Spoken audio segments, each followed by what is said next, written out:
BNP ও জামায়াতের মধ্যে সংঘর্ষ এখন শুধু সময়ের ব্যাপার মাত্র, এমন মন্তব্য করেছেন সাবেক সংসদ সদস্য গোলাম মাওলা রনি। তিনি বলেন, বাংলাদেশের রাজনীতি এখন দুইটি প্রধান ভাগে বিভক্ত, একদিকে বিএনপি, অন্যদিকে জামায়াত ও অন্যান্য ইসলামপন্থী দল।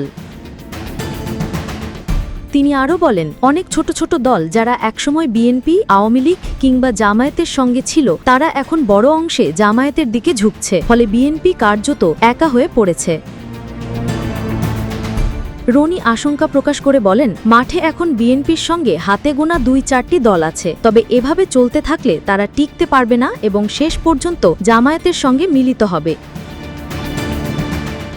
রনি আরও বলেন, ১৯৯১ সাল থেকে গত প্রায় ৩৫-৩৬ বছর ধরে আওয়ামী লীগ ও বিএনপি মনে করেছে পুরো বাংলাদেশ তাদের জন্যই, অন্য রাজনৈতিক দলগুলো কেবল তাদের সহায়ক শক্তি মনে করছে। কিন্তু ২০২৫ সালে এসে সেই মনোভাবের উপর প্রথমবারের মতো আঘাত এসেছে। এখন ছোট দলগুলো আর আগের মতো মাথা নত করছে না।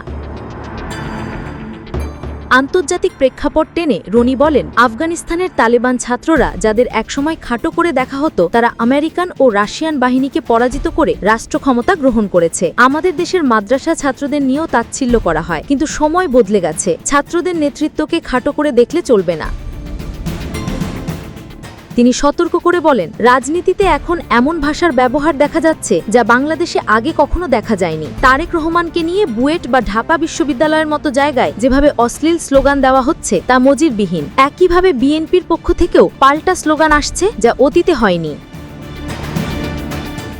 তিনি স্পষ্টভাবে বলেন, রাজনৈতিক সমীকরণ ঠিকভাবে না মিললে পরিস্থিতি আরও খারাপ হতে পারে।